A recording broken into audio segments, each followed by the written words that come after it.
हमारे दिल में है, देखते हैं जोर कितना बाजू और कातिल में है. या ओळी ऐकल्या की प्रत्येक भारतीयाच्या अंगावर शहारे येतात, कारण या ओळीमध्ये भारतासाठी जगण्याची आणि गरज पडली तर याच भारतासाठी मरण्याची जिद्द आहे.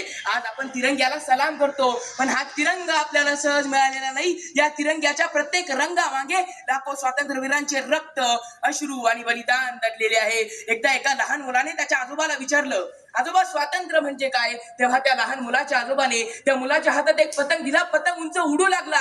मुलगा म्हणाला, पतंगाचा दोरा कापूया म्हणजे पतंग अजून वर जाईल. पतंगाचा दोरा कापला. काही क्षण पतंग वर गेला, पण तो लगेच खाली कोसळला. तेव्हा त्या मुलाचे आजोबा त्या मुलाला म्हणतात, बाळा बाळा, स्वातंत्र्य म्हणजे बेफिकीरपणा नाही, तर स्वातंत्र्याला जबाबदारीची जोड असली तरच माणूस उंच भरारी घेतो. मित्रांनो, ही कथा आपल्याला शिकवते, ही गोष्ट आपल्याला शिकवते, देशाने, लाखो स्वातंत्र्यवीराने आपल्याला स्वातंत्र्य दिलंय, पण त्या स्वातंत्र्याची रक्षण करण्याची जबाबदारी ही आपली आहे. रक्ताचा प्रत्येक थेंब देशासाठी व्हायला, की रक्ताचा प्रत्येक थेंब देशासाठी व्हायला, म्हणूनच आज भारत स्वातंत्र्य झाला, म्हणूनच आज भारत स्वातंत्र्य झाला.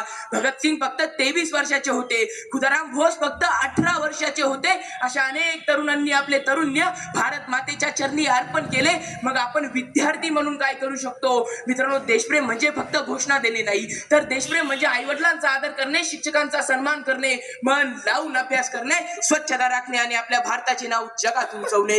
लहू देकर जिसने सिंचा है ये गुलशन हमारा, कि लहू देकर जिसने सिंचा है ये गुलशन हमारा, उस मिट्टी का कर चुकाना है फर्ज हमारा, उस मिट्टी का कर चुकाना है फर्ज हमारा.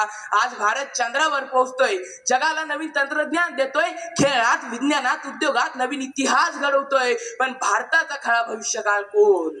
आपण. आजचा विद्यार्थी उद्याचा सैनिक आहे, आजचा विद्यार्थी उद्याचा वैज्ञानिक आहे, आजचाच विद्यार्थी उद्याचा पंतप्रधानही होऊ शकतो. म्हणून आजच्या या पवित्र दिवशी आपण संकल्प करूया, मी भारताचा प्रामाणिक नागरिक बनेल, मी भ्रष्टाचाराला कधीही साथ देणार नाही, मी भारताला स्वच्छ, सुंदर आणि शक्तिशाली बनवण्यासाठी माझे कर्तव्य पार पाडेल. जो देश के काम ना आया वो जीवन किस काम का, कि जो देश के काम ना आया वो जीवन किस काम का, और जो तिरंगे को झुका दे वो सिर किस काम का, जो तिरंगे को झुका दे वो सिर किस काम का. 15 ऑगस्टचा दिवस होता. एका गावात एका तिरंग्यात गुढाळलेल्या एका वीर जवानाचे पार्थिव आले होते. संपूर्ण गाव रडत होते, पण त्याच जवानाची अवघी 5 वर्षाची मुलगी, तिला मृत्यू म्हणजे काय हेही माहित नव्हतं. ती हळूहळू तिच्या बाबांजवळ गेली. तिने तिच्या बाबांचा हात हातात घेतला आणि म्हणाली, बाबा उठा ना, बाबा एवढे का गार झोपलाय, बाबा बाबा उठा ना, बाबा तुम्ही म्हणाला होतात ना 15 ऑगस्टला मी तुझ्या शाळेत येणार, तुझा डान्स बघणार, बाबा मी नवीन कपडे घातले, बाबा बाबा उठा ना. बाबा तरी उठत नाही.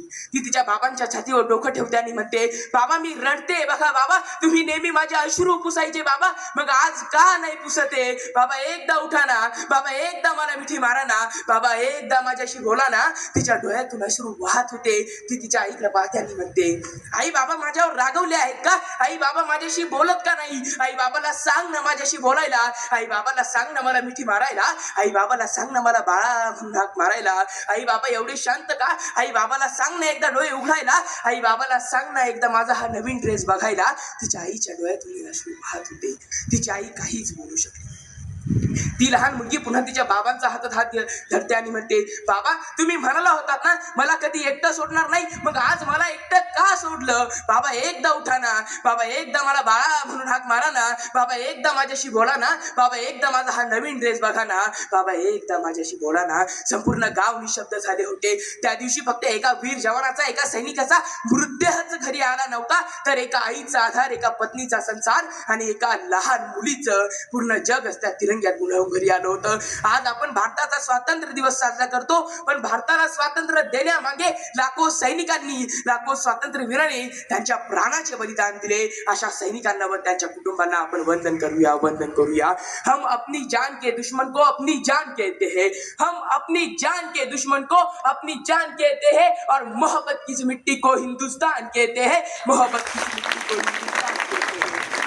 देश माझा, अभिमान माझा, तिरंगा माझा, स्वाभिमान माझा. मित्रांनो, जाता जाता एवढंच म्हणेल की जिस दिन तू शहीद हुआ न जाने कैसे तेरी माँ सोई होगी, जिस दिन तू शहीद हुआ न जाने कैसे तेरी माँ सोई होगी, मैं तो सिर्फ इतना ही जानू वो गोली भी तेरे सीने में लगने से पहले रोई होगी, वो गोली भी तेरे सीने में लगने से पहले रोई होगी. धन्यवाद. जय हिंद, जय भारत.